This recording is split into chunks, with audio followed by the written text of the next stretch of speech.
Mga kagabay, magandang hapon, magandang gabi, magandang umaga, magandang tanghali. Saan man tayo naroroon, ano man ang ating mga ginagawa, una at higit sa lahat, ating ialay ang ating mga sarili sa ating Panginoon. Sa loob lamang ng ilang mga sandali, ating damhin ang presensya ng Diyos.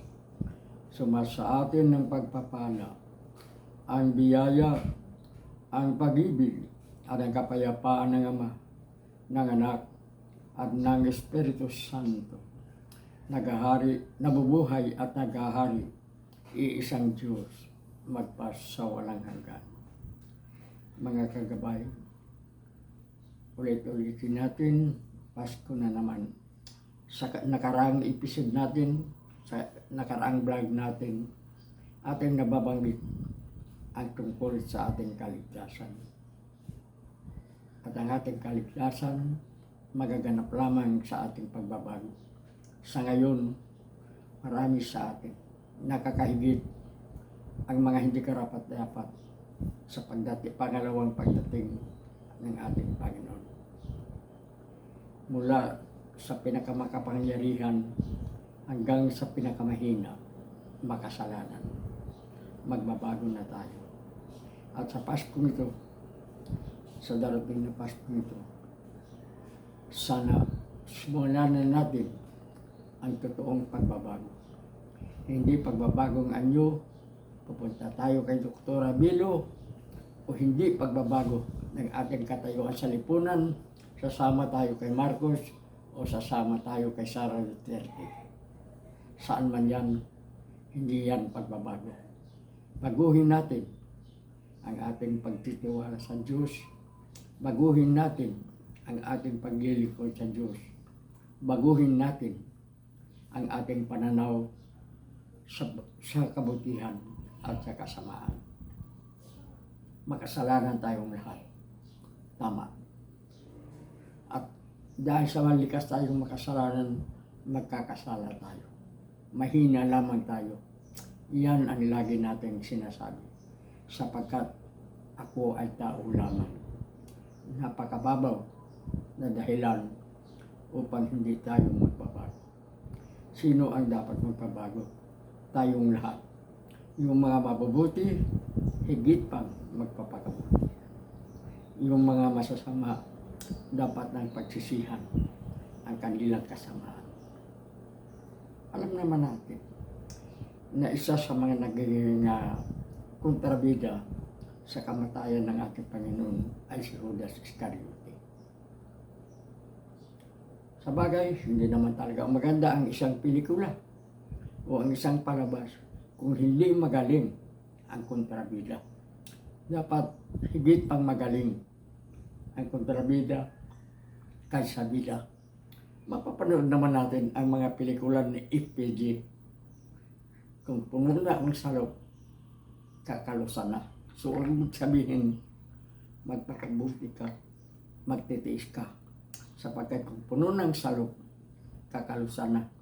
Kung punong-puno ka na ng kasamaan, itatapon ka na sa impyerno. Ibabasura ka na sa harapan ni Satanas. Kung puno ka sa kabutihan, lalo kang madagdagan. At iyak ang ating paglalakbay sa kaharian ng Diyos. Kailangan natin ang pagbabago, hindi lamang sa ating panlalabas na anyo, sa ating pakikitungo sa ating kapwa, higit sa lahat, ang ating paggawa ng kabutihan, ang ating pagsunod sa Diyos.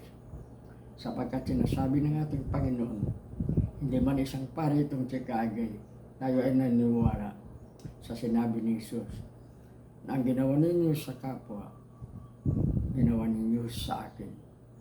Ang hindi ninyo ginawa sa kapwa, hindi ninyo ginawa sa akin. Lalo na kung ang inyong mga ginagawa, ang hindi ninyo mga ginagawa, ginawa ninyo sa pinakamababa.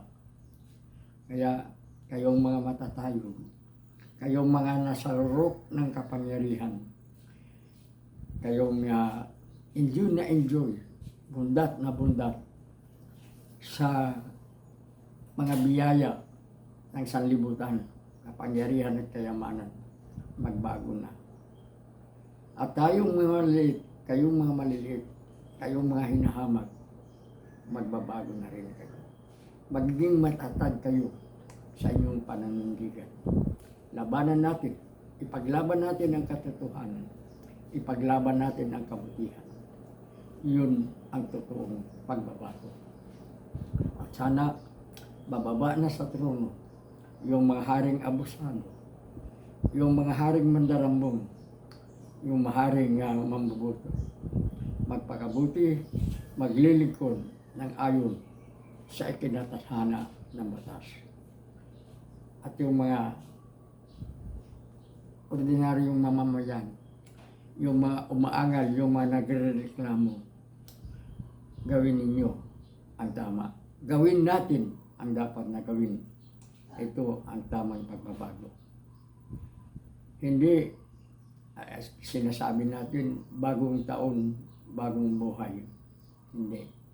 Dapat Pasko na naman, muling panawagan ng pagbabago.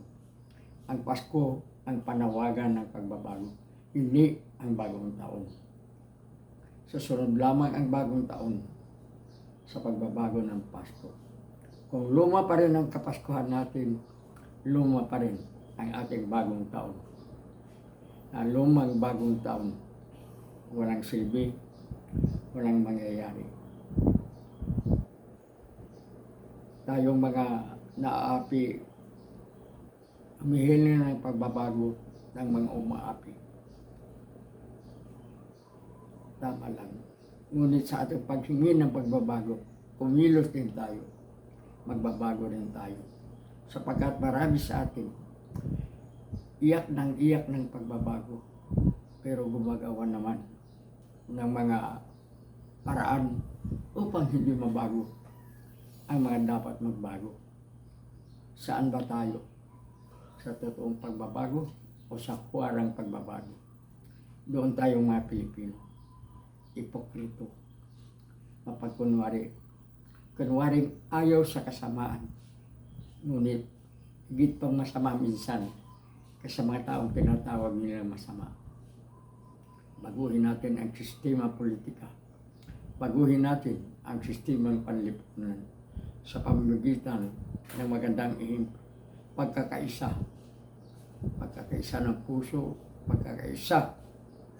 At dapat tayong mga mamimili ng mamumuno sa ating pamahalaan, sa ating gobyerno, ay mga tao rin makatao, makabayan, makadiyos. At hangad ang paglilingkod bilang pinaglilingkuran. Napakahirap isipin. Alam natin kung ano ang kabutihan. Alam natin kung ano ang matuwid. Ngunit higit natin pinipili ang bakong-bakong landas. Sabi nga, ang daan papuntang impyerno, konkreto, planchado, simentado, at doon naiipon ng kasamaan sa masamang puno. Pahintuin ang pagbabaha, ngunit hindi hinihinto ang korupsyon. Ganyan tayo. Pagbabago sa Pasko nito, paghanda sa pangalawang pagdating ng Panginoon, paghanda ng ating paglalakbay patungo sa kaharian ng Ama. Sapagkat bago umalis si Jesus, bago siya inakyat sa langit, ang kanyang sinasabi, iwanan ko kayo, hindi upang magiging ulila, kung hindi upang ipaghanda ko sa tahanan ng aking Ama ang inyong mga silid. Sana sa pamagitan ng ating pagbabago, magaganap ang layunin ng ating Panginoon, ang ating kaligtasan, ang ating kapahamakan sa pangalawang pagdating ng Panginoon.